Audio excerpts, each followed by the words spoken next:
Hello, ladies and gentlemen. Pleasure to be here in Reeves County. I have three buttons, which coincidentally, I can only remember three things at once. So fortunately, this is at the upper limit of what I'm capable of doing. So I should pull it off. So I'm here to talk about, this is what they wanted me to talk about, and it's the basics of unconventional versus conventional, because there's a lot of misconceptions around it. And then, you know, what is really the challenge and what really isn't the challenge? Because most folks that aren't in the oil and gas industry kind of have it backwards or wrong, you know, for better or for worse. So I'm going to tell you a little bit about, you know, what is the Railroad Commission, because it's kind of an unusual name for an oil and gas regulatory body. And then some basics about geology and engineering and so forth. And it's all going to sound like unrelated topics. And then, you know, like a good comedian at the very end, it should all come together, you know, and you should sort of get it. And then so it'll be a little bit about the history of drilling wells, and then oil and gas completions techniques, and then underground injection control. And that really should tie it all together. So let's start out with this, you know, Railroad Commission name. You know, what is the Railroad Commission? I'm going to change this to the green. Okay. So the Railroad Commission has been around since 1891. We were the first regulatory body in Texas. And we were in charge, interestingly enough, of the railroads. But there was this other thing going on, which was freight charges. And J.D. Rockefeller was the richest guy in America, and he had a stranglehold on the oil fields. And he did it through freight charges. So the Railroad Commission kept Texas out of that whole mess, okay? So we served a useful purpose, but we don't do railroads anymore. We do oil and gas regulation, pipeline safety, alternative fuels, and TxDOT has got the railroads. But we kept the name. There are reasons for it, I believe. I could talk about it offline if you want. But the most important thing we do is pollution prevention. And I put that little sign on there, needs mud control, because I wanted to remind myself, you know, when people who aren't in the oil field think of the oil field, this is what they think of, a bunch of oil squirting out of the ground. That doesn't happen anymore because we put fluids in the hole, we call them mud, and it controls the whole thing, but it creates some challenges for completions, and we'll talk about that. We also do enforcement, and you know, folks in the oil field will say they can't get a damn thing done because they can't get the Railroad Commission off their back. And people who are environmentalists will say that we're in the pocket of the oil and gas companies. So I figure we must be doing something right if both sides are against us, right? But we do enforcement stuff, and this is an enforcement action that recently took place near here. And there have been a lot more, and they mostly have to do with injection wells, and I'll talk about that a little bit. So there's an upside to oil and gas, and those of you that live in Texas know about it. We don't pay state tax, and we have the best, in my opinion, the best colleges and universities in the world here. And that all comes from these oil revenues. And we have good roads and bridges, okay? Maybe we need a little work with the energy infrastructure during winter and stuff like that. But for the most part, we do really good. And we owe that to oil and gas. And so it's a good thing, and it powers stuff, all right? But there's always a challenge, right? So first I want to talk a little bit about some terms that I'm going to use that if you're not from the oil field, you might not know it. So the first thing is aquifer. And in my way of thinking, an aquifer is an economic quantity of water stored under the ground. Interestingly enough, the only source of fresh water on planet Earth is precipitation. And so we get, you know, rain and other forms of precipitation, finds its way into these spongy layers under the ground, and that's what groundwater is. And then they're separated by these confining layers, and we're going to talk about that about 5 more times. Okay, but that's basically what the deal is there.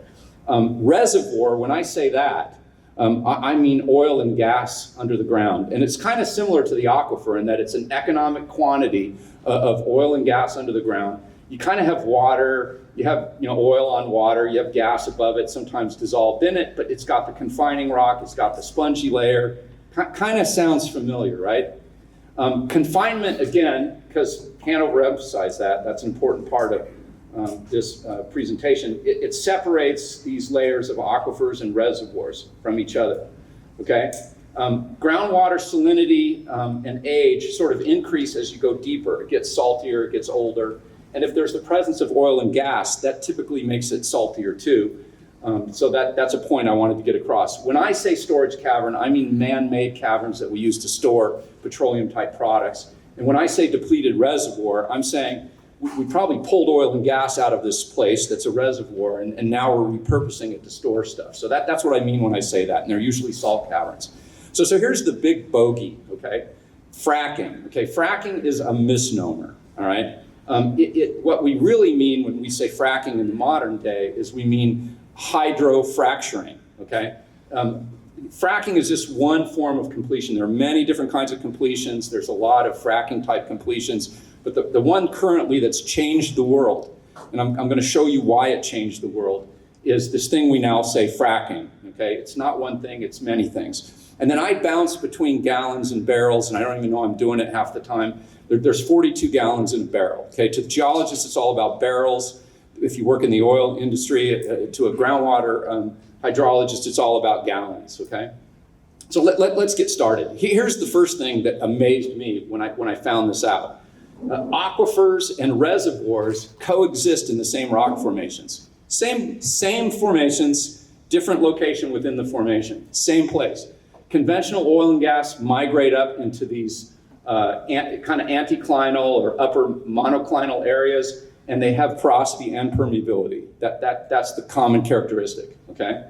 And then the aquifers are in these kind of like syncline areas or lower monoclinal areas, and again, they have porosity and permeability. Same thing, same place, different location, all right? Major conventional oil and gas plays are in the same formations as major aquifers. Minor conventional oil and gas plays are in the same formations as minor aquifers. This blew me away when I found this out. Aquifers and reservoirs are separated by confining layers, and those confining layers ideally have neither porosity nor permeability of any significance. And that's what I'm showing here, okay? Unconventional oil and gas plays, they occur in confining layers that have porosity but very little permeability. Again, I don't know about you, but this blew me away when I found this out, okay? So think of the world as a sandwich or a layer of, alternating layers of sponges and confining rock, because that's kind of what it is, okay? And then the shale and the mudstone, that's the unconventional. It's typically confining, but it can be unconventional. And the sandstones, the limestones, those are typically your conventional plays, but they're also your aquifers, all right? And they coexist, these things do. So I want to tell you about mineralogy, but first I got to tell you about elements. So there's 118 elements that are identified on this periodic chart, and they're formed in stars, of all places. That's where they're formed, okay? Now, minerals are composed of these pure atomic substances, but they combine here on Earth. They find each other on Earth, these molecules do. So they're pretty interesting, and they're inorganic. They're not alive. They never were, never will be, okay? Fossil fuels are kind of like a pseudo-mineral. So, some people call them a mineral, some people call them mineral-like. They are life. They are not inorganic, they are organic. And they're actually life that's associated with like fluids, okay? In the case of oil and gas, it tends to be shallow oceans, and all these organisms, some of them are kind of microorganisms, some of them are medium. This is an ocean floor from about 95 million years ago that was under our feet at one time. It's been eroded away, but there's lots of oceans under us, and all these critters died and got buried and became that, okay? Now, that's oil and gas for the most part, all right? But gas and coal, that comes from plants. And this is this swampy area, and then this stuff gets buried. This is more from about 250 million years ago. It's a swamp, and then that becomes coal. So a working definition of life is a net store of energy. And a working definition of fossil fuels is it's a net accumulation of life, okay, from the past. So what I'm saying is this. The plant and the snail became this, okay? And again, this stuff, when I first learned it, blew me away. I don't know if it impresses you, and maybe you already knew it. So I told you all that, so I could tell you this. I want to tell you just a little bit about rocks, and there's 3 rock types. And a rock contains one or more minerals. That's what makes it a rock, okay? That sulfur happens to be everything, okay? It's an element, it's a mineral, it's a rock. So sometimes they're everything, but usually they're not. So let's talk about the first of the 3 types. That's igneous. And it makes up 80% of the Earth, okay? It's important in seismicity, and it's not our world. It's so deep under the ground, it's hard to relate to, okay? This is an actual volcano that was going off. I was in Central America at the time, and this truck drove by, so I couldn't resist catching this picture. But Typically, we can't see where this forms, okay, except when it squirts out a volcano. And again, we're not going to talk about it much other than say it's important in seismicity. It makes up 80%. 12% is metamorphic rock, okay? That's not in our world either. It's deep under the ground, high pressure, we can't really relate to it. This is the Tetons, they're made out of that stuff, and it's a great place to climb. But other than seismicity, it's just not something we're going to talk about. This is sedimentary rock. It makes up only 8% of the total rock, but it's 70% of the rock that we see. Here's what's interesting about, sedimentary rock and why I love it and why I made it my life's work. It's in our world. Sedimentary rock is created where we live or near where we live. That's where it's formed, and that's where it accumulates, okay? You can see like a sandy beach and sandstone. And so it's very interesting, and it turns out that 95, maybe 98% of all the aquifers and the reservoirs, they occur in these sedimentary rocks. And then it turns out that, 95% are what we call clastics, okay, of the 70%, okay? Then there's 3% which we call carbonates. And those form in oceans, shallow seas, or lakes, okay? They're kind of cool places. And then the last 1%, is these evaporites, and they form in like desert environments, things like that. Okay, so again, our world, the present is the key to the past. If you're trying to understand the underground and you're trying to understand what's going on in geology and so forth, and even hydrogeology, you start with the present because it is our world. So erosion is about removal and transport. That's something that goes on in our world. Deposition is where all these things that are weathered off collect.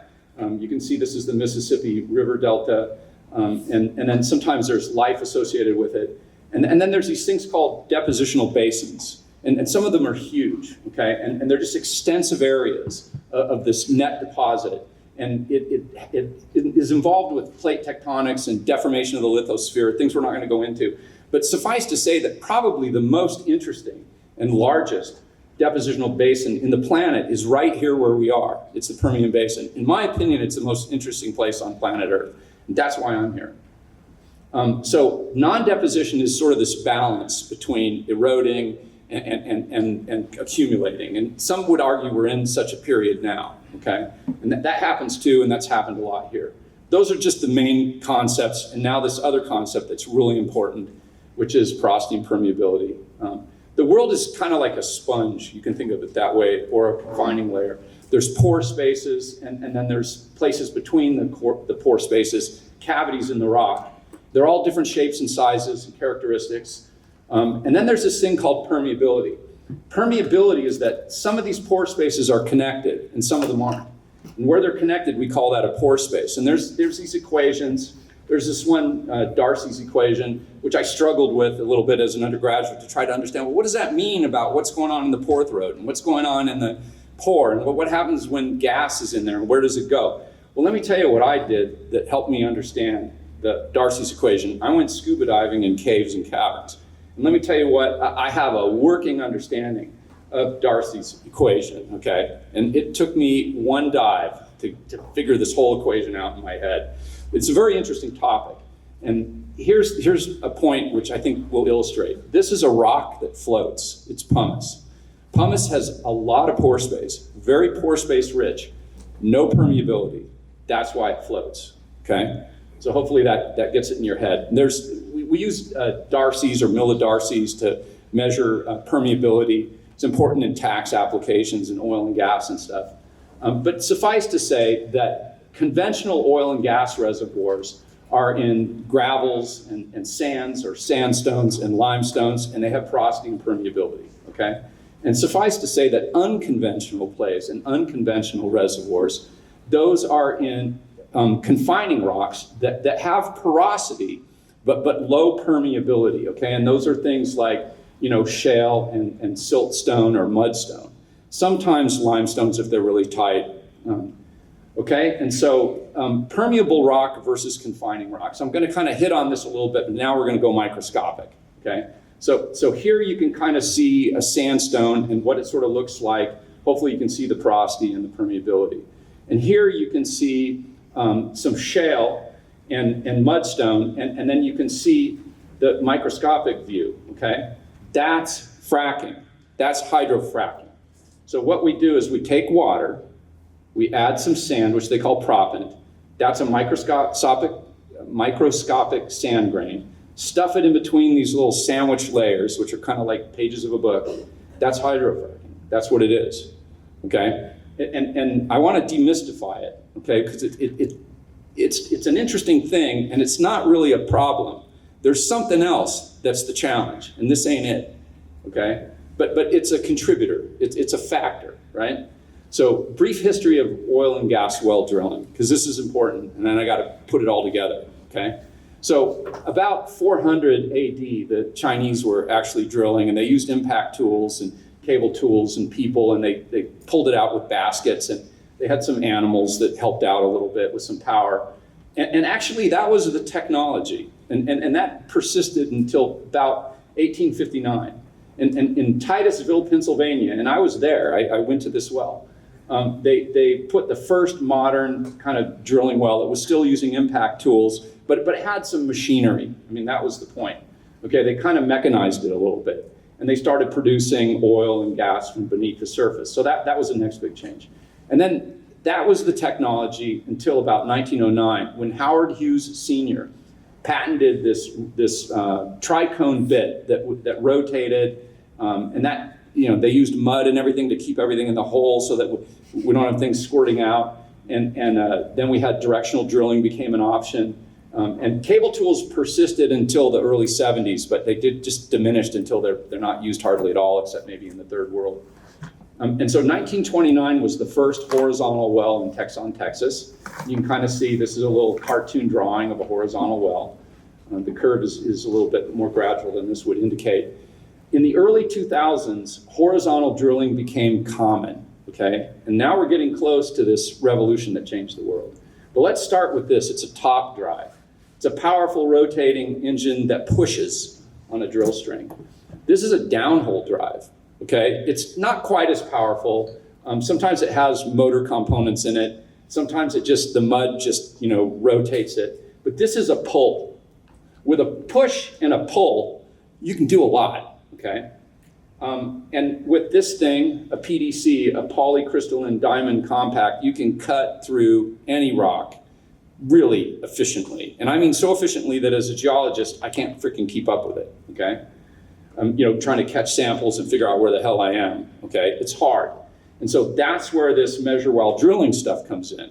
We put all these tools at the bottom of the hole, at the bottom of this drilling assembly, and it sends all these signals up, and we figure out where we are, and we change, you know, the difference between the pull and the push and the direction of the bit, and we can accomplish a lot. It's really amazing, and I'm glad that I had the opportunity to work on it and be there and be part of it, okay? Now there's this other thing, okay? Completions, all right? And this is the thing that confuses people that aren't in the oil and gas industry. So drilling damages the rock, and the mud clogs it up and stuff, okay? So the first thing you gotta do, like in the old movies, you drill a hole, a bunch of oil squirts out of the ground, and everybody does the happy dance, I'm rich, I'm rich, I'm rich. Okay, that ain't how it works, okay? What happens is you drill in here, you damage the rock and everything, maybe you hit oil and gas, maybe you don't, but then you gotta try to get it out, okay? And the first thing you gotta do is unclog the drain, okay? Because it's like unclogging a drain. And so the way they do that is they use viscous sweeps, swabbing tools, similar to unclogging a drain. And with conventional oil and gas, you know, that works most of the time. That's typically all you need to do, not always. But sometimes you need what they call well stimulation or intervention. You gotta change the characteristic of the rock around the well. It's not just unclogging the drain, it's building a new freaking water system, okay? A new drain, entirely, all right? And that includes acidizing and different types of fracturing, which include the thing we're doing most often now, which is hydraulic fracturing. That's required in unconventional wells, okay? So shale and mudstone, they almost always need this kind of intervention, okay? Almost always. So now a little bit about fracture stimulation. Why is fracking just sounds like a bad thing? Sounds like a bad idea when you first hear about it. And it turns out, and I've seen them do it because I ran drill rigs in Pennsylvania, and they're still doing this there occasionally. It's the old folks. They use nitroglycerin in these things they call bullets, and they drop it down, bam, it goes off, creates glass, kind of dangerous, has a bad reputation. And that's the actual origin of the word fracking, okay? It was actually fracturing with nitroglycerin. We don't do it anymore, okay? But in 1947, they came up with another technique called hydraulic fracturing. And that's essentially the use of water pressure to fracture the rock. We'll talk a little more about how that works. In 1955, the first hydrofracking of shale took place. And little particles called proppants, they're not always sand, sometimes they're porcelain type objects, but that was important, okay? So here's the line that indicates, after the event and before the event, it changed the world. In the 1980s, late 1980s and early 1990s, okay, horizontal drilling and hydraulic fracturing were combined, and they changed the world. And Texas was the first place to do it, in the Barnett Shale. Why do I say they changed the world, okay? Well, let's start out with this. I first want to explain to you kind of my vision of what it is, why it's not dangerous in and of itself and something to be feared, okay?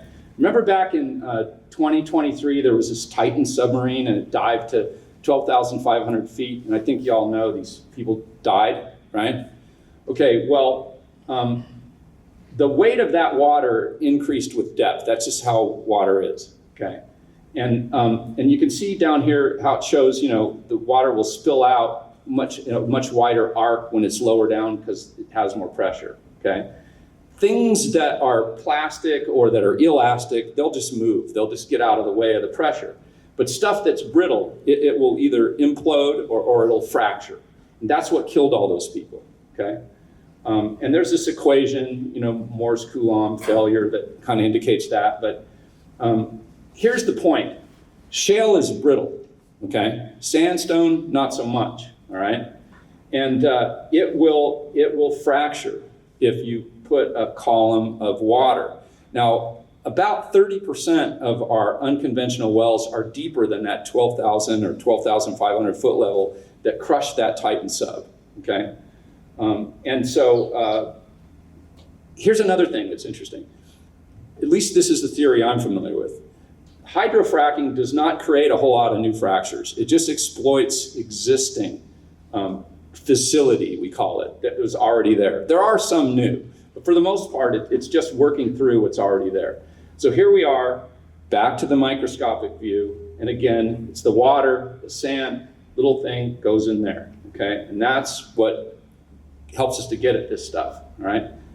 Here's the revolution, okay? 2000 BC, we started using oil for energy, for paint, for medicine, for sealant, for fertilizer. It's been an important part of civilization since civilization, okay? It could be argued that it's part and parcel with civilization. You couldn't have civilization without that factor, okay? Now, in 1859, okay, the first Western oil well was drilled in Titusville. So let's just look at the oil and gas supply, okay, the commercial oil and gas supply. And let's take that 1859 and say that we used 0.1% of the world's oil and gas, commercial oil and gas in the world, okay, in 1859. I think that's fair. In the 1980s, when I graduated with a bachelor's degree in geology, I was told, and it was true, and I believed it, that we were already at peak oil. We'd already used half the oil in the world. We'd already done that, half the commercial oil in the world. And in fact, we would run out of oil by the 2030s. I did not expect to be in the oil and gas business when I was in my mid-60s, okay? I didn't, all right? But something happened, okay? Unconventional oil and gas technology came in the late 1990s. And now peak oil is conservatively estimated in the 2050s. And end oil in the 2090s, maybe later. We added 100 years to the supply. Why? Why were we so wrong, okay? Well, it turns out we really weren't wrong. It's just that the shale and the mudstone, we believe, is the source of like 90% of conventional oil and gas, and the source of 100% of the unconventional oil and gas. But we couldn't get to it. Okay, but now we can get to it, all right? So let's just do a quick comparison, just sort of demystify it a little bit. What's the main difference between conventional and unconventional? Well, the first thing you notice is the spacing, and maybe this is in favor of unconventional, I think it is. If you look at the conventional fields, it looks like a checkerboard pattern. They drain, large areas, and it's not as pleasant on the eye if what you're looking at is a natural landscape. Unconventional, though, it's nice and compact and linear, and then these things go under the ground for long distances, and it drains much smaller areas. Okay. Now, in the use of water, particularly in completion, it turns out it's about 1 to 4 million gallons in a conventional, but it's up to 16 million gallons in an unconventional. But what's important is this produced water, the stuff that comes back. Okay, we'll talk a little bit more about that. But all the water that you inject in an unconventional well comes back, or nearly all of it. And it comes back fairly quickly, okay? But then you still got to do something with it, okay? And that's the real problem. What do we do with the water? It's not the fracking, it's what do you do with the water, okay? It's not conventional versus unconventional, it's what do you do with the water. We're going to talk about that. So average depth of a conventional well is 6,000 feet. Average depth of an unconventional well is like 7,000, not much deeper. Average length, big difference, okay? So you're nearly as deep as you are long in conventional. But in unconventional, you can go 4 to 6 miles, okay? Long distance. But you have a lot of control about where you go, not a lot of distance that you have to work in, but you can fill it in pretty easily. What's more important is that currently 30% of production is conventional, 70% of production is unconventional. So it's probably here to stay, okay? Average production life of a conventional well, 30 years. Unconventional, 5, okay? So let's talk about water a little bit and usage categories. So this is Texas, and mining is considered, oil and gas operations are mining. And it turns out that, very little of the water that we use is for oil and gas in the state of Texas when you compare it to other categories. The big category is this agriculture. And this is actually from Bridget Scanlon. Some people will argue that agriculture stays in the system. She argues otherwise. She's convinced me. I can talk to you about it offline if you want. But let's compare it to Reeves County, where we are right now, because it's kind of interesting. In Reeves County, the water used to complete oil and gas wells is significant, okay? But so is agriculture. And when you look at the percentage of surface water to groundwater, it's mostly groundwater. But reuse is a lot better here. So I'm saying this is good news. I'm saying this is an indication that we're starting to go in the direction we need to go. One could argue that we're not where we want to be, but I think one cannot argue that we're heading in the right direction. Okay, that's my opinion. All right? So this is the real bogey. This is the boogeyman. Okay? The other stuff was just a distraction, a shiny object. Unconventional is a shiny object. Fracking is a shiny object. Okay? This is the challenge. All right? So this produced water, for every barrel of oil and every 10,000 cubic feet of gas, on average, whether you're conventional or unconventional, give or take, okay, every generality is false, including this one, but some are useful. Okay, so those of you that know oil and gas, just, grant me that forgiveness, okay? You have to maintain the pressure under the ground. When you're removing oil and gas and produced water, it's like a sponge when you remove all the fluids and the gases from the sponge. It collapses, okay? But unlike a sponge, rock does not bounce back when you load it up with water again or gas again. If you're near the surface, you get sinkholes. And underneath, you destroy the formation characteristics, okay? And remember what we talked about? We said that conventional oil and gas and aquifers are the same place, and unconventional separates them from each other. So it's probably not a good idea to burn the house down while you're living in it, okay? And so we inject fluids under the ground because that's one of the best ways for us to find a new home for water. Now, with conventional oil and gas, you can put it right back in the ground. And so it really wasn't a problem until like maybe 2010 or so, when we really started shifting to unconventional. We could always get rid of that water back under the ground. And this shows how, oil floats on water. So if you kind of flush it out on the periphery, you put the produced back in, the oil comes up, and now you're getting more of the oil out. So when it was just conventional, we didn't have a challenge for underground injection control. Now we also have storage. There's all these salt piercement structures and bedded salts in Texas, and we can store stuff there. Usually we want to store stuff that we can get out and sell, okay? But that's a place where we can put things. There's some additional pressure now on injecting because we're going to have produced water for heavy metals and things like that, but that's likely to be like conventional oil and gas where we can put it back where we got it, okay? And hopefully reuse, we get better at that. And I think I showed you on that slide that I think we're getting better with it, right? But we got a ways to go. But I'm just saying, there's hope, right? So what are the real challenges, okay? Again, I'm not just summarizing, okay? Because I want to stop talking about the shiny object and start talking about the freaking challenge, okay? Unconventional formations lack porosity and permeability, all right? So they're just not a good place to store produced water, so we got to find somewhere else. All right, there's been a learning curve for everybody. As you know, there have been some problems here recently that we're working on at the Railroad Commission. It's really up to the operators to solve these problems. Occasionally, we can add value to it. And we do regulate, okay? And there have been a number of injection wells shut in the area. And there will be more. And we're working with the oil and gas companies with the seismicity and that kind of thing. And we're finding a way forward, okay? So anyways, it's a fun field. I'm glad I'm in it. I'm optimistic. There are some people that are pessimistic. I'm just not one of them. And I'm just glad I'm still working in the business.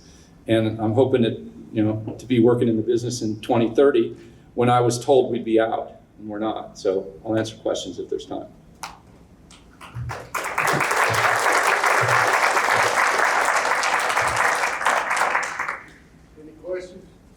So you're either stunned into silence or confused. Yeah, Sir. So on your last slide, if you go back just one slide, okay. You sort of go right up to, here's the problem with the produced water, and right. The problem seismicity, and if you great question. Yeah, if you inject shallow, then I got an answer. Okay. So remember I said all generalities, including this one, are false, but some are useful. So in geology, you can always break things down into three, okay? Small, medium, and large, shallow, medium, and deep, okay? So what we found is we were injecting water deep because it was taking the water down at the basement between that volcanic layer and that sedimentary layer, and it was doing a good job for a while. But then we started getting to that Morse-Coulomb critical, failure factor. We started having quakes, okay? I spent a fair amount of time in California. I've been in some of the biggest quakes in California in the last, 60 years. So to me, a quake is different than the quakes we had here. But regardless, it is a problem, and we're dealing with it by no longer going deep. Recently, we've been doing a lot of shallow, and there have been some breakouts and so forth, so there's some problems with that. So the solution is simply twofold. Stay medium and step out, okay? Again, oversimplification, but for oil and gas operators, that means a little bit more expense in terms of disposal and logistics, okay? And reuse. I mean, really the most important thing is reuse, okay? But the reason why I don't mention reuse first is that I think the reuse has got a longer learning curve than the medium injection and stepping out and learning the logistics. And I can tell you that maybe 30 or 40% of the injection permits that come across my desk, okay, that my group deals with, are now out in the periphery areas in the kind of medium depth formations like you and I were talking about earlier today, upper and lower Carrizo, out on Balcones, and whether we can inject in the upper or the lower or whatever. So we're doing it. The learning curve is coming. That's the bigger part of the solution, that combined with reuse. Hopefully that answers your question. Well, the devil's in the details, because what is the middle zone and what is reuse? Because you're bringing in 10 barrels for each barrel of oil, so you're not going to be able to reuse 10 barrels, for every right, barrel of oil. Right. And then in the mid zone, what is that? Is that a reservoir or is that a right? It's kind of like what you and I were talking about earlier. Yeah. Okay. Right now we're speaking in generalities, but you really got to tell me, and I'm not asking you to, I'm just saying, this is the question I have. What county are you talking about? What part of the county? What formation? What depth? And then we'll start looking at it, and we'll decide whether there's sufficient confinement, sufficient storage space, and then we'll issue the permit. And that's happening organically on its own. I see it every day. Okay, I'm banned from participating in oil and gas stocks for oil companies that are in Texas because I see stuff in the beginning. Okay, and I can tell you there is a transition underway already. And I know people that are smarter than me that I've consulted with, that I work with. And what they're saying is that if we'd have done this in the beginning, and hindsight's always 20/20, right? If we'd have done this in the beginning, started lowering the permitted upper volumes and started reducing, acceptance of certain permits, and then encourage the oil companies to move out, right? Then the problem would have happened in the first place. But that's always what people say. But I'm already seeing that they're starting to move out, and there is enough space. So I was told that right now what's happening is we're disposing of almost 90% of the water in 6% of the really available space where that water could have gone. And that now that we're tightening up, that really all you have to do is dispose of 80% of that water in maybe 20% of the space that's available for it, and we shouldn't have problems either with breakouts or with quakes. So people that know more than I do about the space that's available and the locations, the logistics is a whole nother problem, but the oil and gas companies will work that out. They're brilliant with that stuff. I started my career out with Chevron, by the way, and then Brown and Root. And I know they know what they're doing, but it's like everything in human endeavors, okay? Everything seems to be going great for a little while, and then you hit a glitch, right? You get to that critical mass, and then we innovate, and then we cooperate, and it gets done. Sir? At what point are y'all going to take a harder look at plugging wells that are already flowing before you inject? Okay, so I was in the plugging group for 6 years before I moved to the Geologic Advisory Unit. I'm here representing the Groundwater Advisory Unit, but we have the Tax Advisory Unit, and we also have the Geologic Investigative Unit, and I had those all up. Okay, I was in the plugging program. So again, here's an interesting thing. From that recent federal bill, that was supposed to stimulate the country, every state got plugging money from the federal government to plug oil and gas wells. Okay, so we plugged 3,000 wells with that money. Okay, in the last 2 years. Guess what number 2 is? Texas is number 1 in the number of wells we plugged with that, Affordability Act, okay? Guess what number 2 was? 5, okay? 5. Some states plugged 1, some states plugged 2, there was even 1, Louisiana, that plugged 5. We plugged 3,000. So it's a matter of opinion, okay? Yeah, could we plug more wells quicker, and could we get on top of them sooner? We're working on that, and I'm working on that. But we're still doing better than anyone anywhere else in the world, okay? And we're doing better by order of magnitude than anyone anywhere else in the United States.